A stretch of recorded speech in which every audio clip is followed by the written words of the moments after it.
नमस्कार। कभी सोचा है कि ये जो लाइफ है, ये पीढ़ी दर पीढ़ी चलती कैसे रहती है? मतलब एक छोटे से बैक्टीरिया से लेकर बड़े-बड़े पेड़ और हम इंसान सब कैसे कंटिन्यू करते हैं?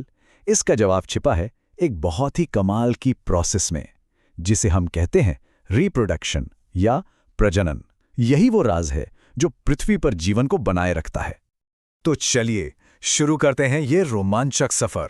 हम शुरुआत करेंगे बिल्कुल बेसिक से, मतलब जीवन के सबसे सिंपल फॉर्म्स से। फिर देखेंगे कि ये क्लोन्स की दुनिया क्या है। इसके बाद जेनेटिक मिक्सिंग की पावर को समझेंगे और आखिर में पहुंचेंगे हम इंसानों की कॉम्प्लेक्स रिप्रोडक्टिव दुनिया में। तो ये है हमारा आज का रोड मैप। अच्छा, किसी भी तरह के रिप्रोडक्शन को समझने से पहले ना, हमें इसकी बिल्कुल जड़, इसकी फाउंडेशन को समझना होगा।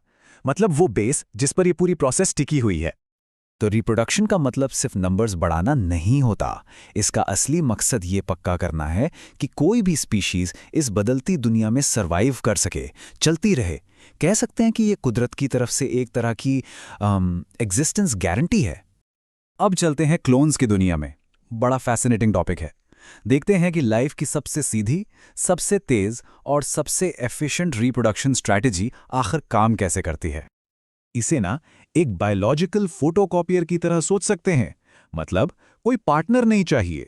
एक अकेला ऑर्गेनिज्म खुद ही अपनी एग्जैक्ट कॉपी बना लेता है।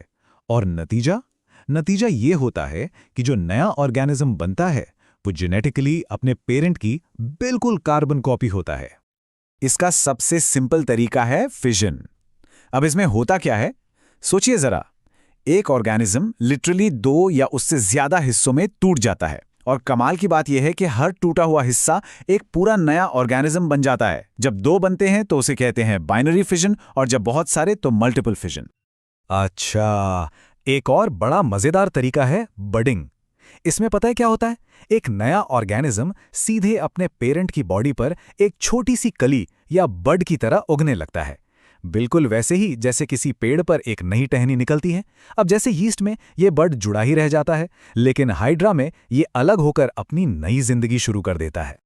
यहां पर ना 2 शब्दों के बीच का फर्क समझना बहुत जरूरी है। फ्रैगमेंटेशन और रीजेनरेशन दोनों सुनने में एक जैसे लगते हैं, पर है नहीं। देखिए, फ्रैगमेंटेशन में एक टूटा हुआ हिस्सा पूरा का पूरा नया ऑर्गेनिज्म बना देता है, जैसे स्टारफिश।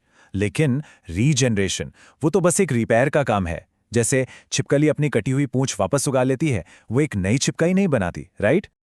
कुछ ऑर्गेनिजम्स तो सर्वाइवल के उस्ताद होते हैं। वो बनाते हैं स्पोर्स। अब ये स्पोर्स क्या है? ये एक मजबूत कवर के अंदर बंद होते हैं। इन्हें एक तरह का बायोलॉजिकल टाइम कैप्सूल समझ लीजिए। ये खराब से खराब हालात में भी जिंदा रह सकते हैं।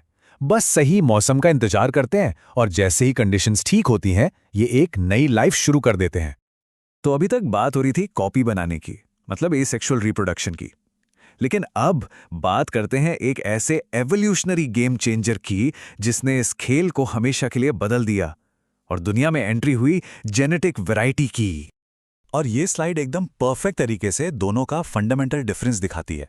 देखिए, एसेक्सुअल रिप्रोडक्शन मतलब कॉपी पेस्ट, जेनेटिकली सब सेम। लेकिन सेक्सुअल रिप्रोडक्शन मतलब एक नया कॉम्बिनेशन बनाना। इसमें 2 अलग अलग जेनेटिक कोड मिलते हैं और कुछ एकदम नया, एकदम यूनिक बनाते हैं। जरा सोचिए, इससे कितनी ज्यादा वैरायटी पैदा होती होगी। तो सवाल यह है कि यह मैजिकल जेनेटिक मिक्सिंग होती कैसे है? इसका राज खोलने के लिए हमें सेल्यूलर लेवल पर, मतलब कोशिकाओं की दुनिया में थोड़ा और डीप डाइव करना होगा। ये स्लाइड सेल डिवीजन के 2 अलग अलग मकसदों को बिल्कुल साफ कर देती है। एक है माइटोसिस, ये बॉडी की ग्रोथ और रिपेयर के लिए है, जहां सेल्स बस अपनी कॉपी बनाते हैं। लेकिन जो दूसरा है मायोसिस, वो स्पेशल है। ये सिर्फ सेक्स सेल्स यानी गैमीट्स बनाने के लिए होता है, और इसमें क्रोमोसोम का नंबर आधा हो जाता है। क्यों? ताकि जब 2 गैमीट्स मिले तो क्रोमोसोम का एक पूरा सेट तैयार हो जाए। कितना सटीक सिस्टम है ना? अच्छा, तो इन बेसिक प्रिंसिपल्स को समझने के बाद अब हम इन्हें एक बहुत ही कॉम्प्लेक्स और फेमिलियर सिस्टम पर अप्लाई कर सकते हैं, यानी ह्यूमन रिप्रोडक्शन सिस्टम। तो पहले बात करते हैं मेल रिप्रोडक्टिव सिस्टम की। इसका एक बहुत ही स्पेसिफिक काम है मेल गैमेट्स यानी स्पर्म को बनाना और उन्हें डिलीवर करना। इसमें मेन ऑर्गन्स होते हैं टेस्टिस, कुछ ग्लैंड्स जो सीमेन बनाते हैं, और वो डक्ट्स जो स्पर्म को ट्रांसपोर्ट करते हैं। और ठीक इसी तरह फीमेल रिप्रोडक्टिव सिस्टम का काम है फीमेल गैमेट्स यानी एग्स या ओवा को बनाना, और साथ ही अगर फर्टिलाइजेशन हो जाता है तो भ्रूण के डेवलपमेंट को सपोर्ट करना। इसके लिए ये पूरा सिस्टम डिजाइन किया गया है। तो चलिए अब उन डायनामिक प्रोसेसेस को समझते हैं जो इन दोनों सिस्टम्स को एक साथ लाते हैं, और साथ ही उन चॉइसेस के बारे में भी बात करेंगे जो ये कमाल की बायोलॉजिकल नॉलेज हमें देती है। सबसे पहले है मेंस्ट्रुअल साइकिल। ये हार्मोन से कंट्रोल होने वाली घटनाओं की एक बहुत ही प्रिसाइज सीरीज है। इसे ऐसे समझ सकते हैं कि ये हर महीने बॉडी को एक पोटेंशियल प्रेगनेंसी के लिए तैयार करने की एक पूरी साइक्लिकल प्रोसेस है जो बड़ी सटीकता से चलती है। और फिर आता है फर्टिलाइजेशन।